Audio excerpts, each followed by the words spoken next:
இங்கே மனோபாவோட மனைவி கிட்ட வந்து பேசுகிறாரு. அப்போ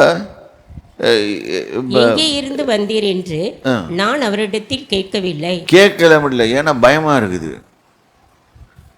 இப்போ இன்னைக்கு இயேசு அந்த மாதிரி மகிமையில் வந்து இறங்கினார்னா நமக்கு யாரும் கேள்வி கேட்க துணிய மாட்டோம். நம்மளுக்கு எல்லாரும் தெரியும் தேவன் மனுஷன்ட்டு. தேவனாகிய கர்த்தர். அவர் ஏன் மனுஷ சாயலாக வந்தார்னா அவர் எப்போவுமே மனுஷ சாயல் தான் வர போகிறாரு. அதுக்கு தான் அடையாளம். அவர் தம்முடைய நாமத்தை எனக்கு சொல்லவும் இல்லை. இவ புரிஞ்சுக்கிட்டா ஏதோ ஒன்று நடக்குது. ஒன்று நம்ம இப்போ ப்ரெசன்ட் ஜென்ரேஷன் இப்படி சொன்னால் அது கனவு காண்றான் இல்லை, இது மாதிரி வருவாங்க. அவர் என்னை நோக்கி, இதோ கர்ப்பம் தரித்து ஒரு குமாரனை பெறுவாய், ஆதலால் நீ திராட்சரசமும் மதுபானமும் குடியாமலும். நீயும் குடிக்காத. நம்ம ஊர் பொம்பளை மாதிரி போட்டுருக்குது அந்த காலத்தில். எல்லாம் பொம்பளைங்களும் தண்ணி அடிச்சுட்டு உட்காந்துருக்கு. சரி, எல்லா ஸ்திரீகளையும் நான் சொல்லலை, சில ஸ்திரீகள் அப்படி இருக்காங்க. நம்ம பார்க்குறோம்ல, டிவியில் பார்க்குறோம்ல, தம் அடிச்சுட்டு உட்காந்துருக்கு. அமெரிக்காவில் போகும்போது பார்த்துருக்கேன், நிறைய ஃபுன் விடுறாளுங்க, தண்ணி அடிக்கிறாங்க. நம்ம ஊர்லேயும் நடக்குது. தீட்டானது ஒன்றும் புசியாமலும் இரு. தீட்டானது ஒன்றும் புசியாதே. Keep your vessel clean. ஏன்னா இந்த இடத்துல சரீர பிரகாரமாக தான் அவர் அந்த அந்த பிள்ளையை கொண்டாட பார்க்குறாரு. அதனால் எதுவுமே நீ வந்து தீட்டானது எதுவுமே பண்ணக்கூடாது. Keep your self clean. அந்த பிள்ளை பிறந்தது முதல் தன் மரண நாள் மட்டும் தேவனுக்கென்று நசரனாய் இருப்பான் என்று. இது ஒரு நசரே விரதம் பேர். இந்த விரதத்தில் இருக்கவங்கன்னா தலைமுடியை நீள வளர்ப்பாங்க, வருஷத்துக்கு ஒரு தடவை வெட்டுவாங்க. இவங்களுக்கு திராட்சரசம் கிடையாது. இவங்கள நசரேயன் பேர். இவங்க எப்படி ஐடென்டிஃபை பண்ணிட்டாங்கன்னா, அவர் இயேசு கிறிஸ்துவை பற்றி சொல்லும் போதும் அவர் பேர் தேவனுக்கென்று நசரனாக இருப்பார் அப்படின்னு பயத்தில் போட்டிருக்கிறபடினால அவர் நாசரேத்தூர்லேருந்து வந்தார். இவங்க என்ன நினச்சிட்டாங்க, இதெல்லாம் பிதாவாகிய தேவனுடைய அழகாக கால்குலேட் பிசாசை மடக்கிறதுக்காக போடுறாரு. அவர் நாசரேத்துவத்திலேருந்து வந்தார். நாசரேத்துவத்திலேருந்து ஒன்றுமே வராது. அப்படி தான் யூதர்களோட சரித்திரம் சொல்லுது. நாசரேத்தூர்லேருந்து ஏதாவது நன்மை வரும் குடும்பம் அப்படின்னு கேட்குறான், நத்தான்வேல் கேட்குறான். இப்போ என்ன ஆகுதுன்னு கேட்டிங்கன்னா, நாசரேத்தூர்லேருந்து அவர் வரனால நசரேயன் சிட்டிசன். ஆனால் இதை பார்த்துட்டு நம்ம இவங்களாம் என்ன பண்ணாங்க, நீளமாக முடி வச்சுருந்தாருன்னு சொல்லிட்டாங்க. புரியுது அவங்களுக்கு? இதுதான் இப்படி தான் குழப்பறது. ஹிஸ்டாரியன்ஸ் என்ன பண்ணுவாங்க, அவர் நசரேயன் இருந்தார் இயேசு, அதனால் நீளமாக முடி வச்சுருந்தார், இப்படி கொண்டு வந்துட்டாங்க. அவர் நீளமாக முடி வைக்கட்டும், குட்டையாக முடி வைக்கட்டும், தேவ வல்லமையினால் இருந்தவராக இருந்தார். அவ்வளோதான். இங்கே வந்து உள்ள எதுவுமே போகல. இயேசுநாதர் என்ன சாப்பிட்டார்? இப்போ சிம்சோனை பற்றி படிக்கும்போது அவன் வந்து எதுவும் சாப்பிடல அப்படின்னு போட்டிருக்கு. அதாவது அவங்க அப்பா அம்மா முதல்ல எதுவும் சாப்பிடலன்னு சொல்லி அவங்க ஒரு செய்கிறாங்க சாக்ரிஃபைஸ். அந்த சாக்ரிஃபைஸ் கொடுத்து they were keeping the vessels clean. இன்னைக்கு how many of us are keeping the vessels clean? Because the Holy Spirit will come and descend and stay in the vessel which is clean. He will touch the unclean vessels and heal them. But he will come and stay in that vessel. அப்படின்னா ஆவியானவர் வந்து அங்கே தங்கணும்னு சொன்ன அந்த இடம் கொஞ்சம். இன்றைக்கி உங்கள் வீட்லேயும் அது மாதிரி தான். அவர் தான் நடமாடி கொண்டிருக்கிறார். நடமாடும்போது நீங்கள் க்ளீனாக வைக்கிறீங்களா இந்த இடத்த? அவருக்கு சித்தமான மாதிரி வைக்கிறீங்களா, இல்லை இஷ்டம் போல் இருக்குதுங்களா? இதெல்லாம் தான் பாயிண்ட் நம்ம எடுத்துக்கணும் பேட்லேருந்து. ஏன் அதை சொல்கிறாரு? நீ இது பண்ணாத அது பண்ணாதன்னு சொல்கிறாரு. என்ன காட் இஸ் டிக்டேட்டிங் டேர்ம்ஸ் டுவா? இல்லை, அவருடைய ப்ரெசன்ஸ் உள்ள வர்றதுக்கு அவர் வந்தால் தான் அங்கே விடுதலை வரும். அவர் சூப்பர் நேச்சுரல் திங்ஸ் நடத்துறதுக்காக நம்மளை தயார்படுத்துறார். நசனா இருப்பான் என்றார். இப்ப இந்த அம்மா உளறி ஏதோ சொல்லிடுச்சு. இவன் நம்பல. யாரு? மனோவா.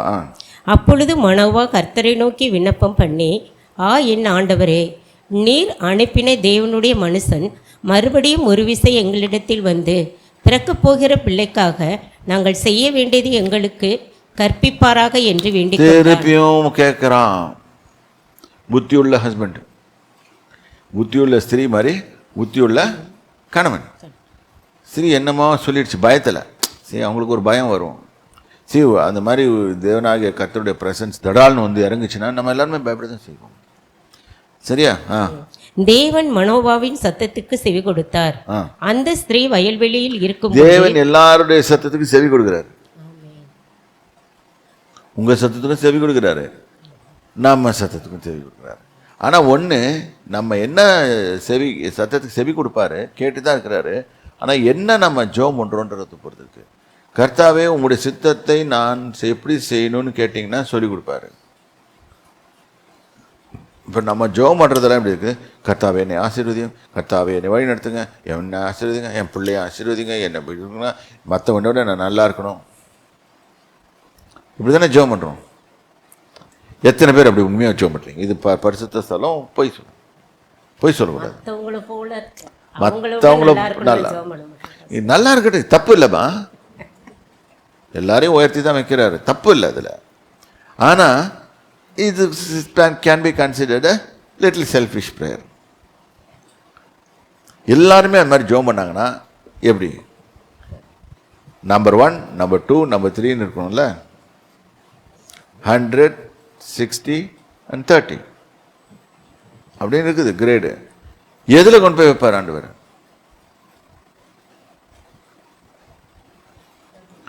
இது நம்ம எல்லாருமே 100 இருக்கணும், நல்லது தான்.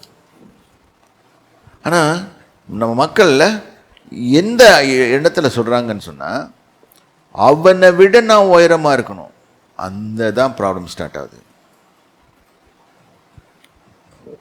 இப்போ குறிப்பிட்ட நம்மளே சொல்கிறோம், ஒரு பர்டிகுலர் ஆளை குறிப்பிட்டு, சப்போஸ் நீங்கள் பாருங்கள், இந்த வெல்த்தை பற்றி படிச்சிங்கன்னா அவனே போடுறான் ஃபோர்ப்ஸ் மேகசினில், இவன் இப்படி இவ்வளவு, இவன் அசட்ஸ் விடவு இவ்வளவு, அது இந்த அவனோட இவ்வளவு. ஏன் அதை போடுறான்? உன்னை தூண்டுறதுக்காக. இது மாதிரி சொன்னோடனே நம்மளுக்கு என்ன தோண்டுது? ஒரு பணத்தாசை வருது. அவன் இத்தனை கோடி வச்சிருக்கிறான், நமக்கு ஏன் ஒன்றும் இல்லை? இருக்குதா இல்லையா? அவனுக்கு கொண்டு எப்படி வந்துச்சு? இப்படி தான் ஜெபம் பண்ண போவோம், அதுக்கு ஆன்சர் வராது. இப்படி தான் யோசனை பண்ணுவோம். அது எப்படி இருந்துச்சு, அது எப்படி இருந்துச்சு. இங்கே தான் பிரச்சனை மனுஷனுக்கு ஸ்டார்ட் ஆகுது. அவன் தூண்டி விடுறான், உலகத்தின் பிரகாரமாக தூண்டி விடுறான். அவனை கேட்டால் அவன் என்ன சொல்லுவான்? நீயும் நல்லா ஆகுன்னு சொல்லுவான். எப்படி நல்லா ஆவான்? நேற்று நான் டிவியில் கேட்டுட்டு வந்திருந்தேன், இதில் போட்டு நியூஸில் கேட்டேன், இந்தியாவோட ஜிடிபி படுமட்டமாக போயிட்டுருக்குது. இது பத்தாத வரைக்கும் world is going through AI. என்னது? Artificial intelligence. இது போகிறனால என்ன ஆகும்? ஜிடிபி ரொம்ப மோசமாக இருக்குது, அவங்க ப்ராஃபிட்டபிலிட்டியும் கம்மியாயிடுச்சு. இதனால் மனுஷனை தூக்கி வேலையிலேருந்து தூக்கி போட்டுட்டு ஏஐ கொண்டாடுவான். இப்போ நேற்று படித்தேன், AI is going to perform operations also, like doctors. அப்போ டாக்டருக்கு வேலை கிடையாது எனக்கு.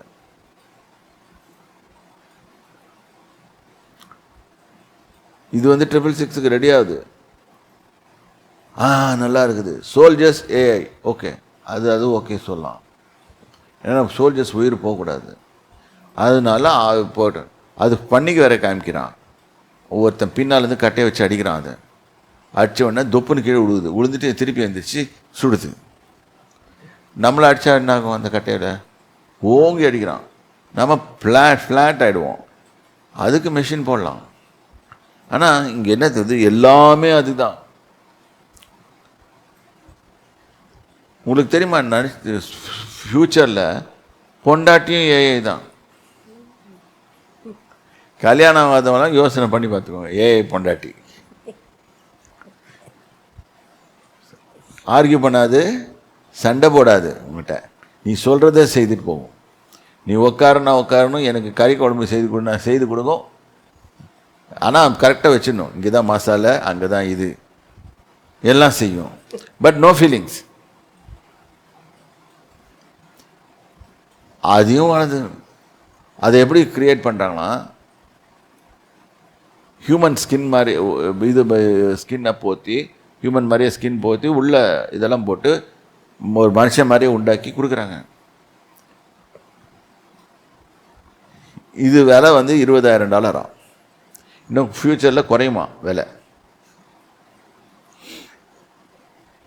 யோசனை பண்ணி பாருங்கள். கர்த்தர் நம்ம ஆசீர்வாதம் உள்ள டைமில் தான் வச்சுருக்காரு.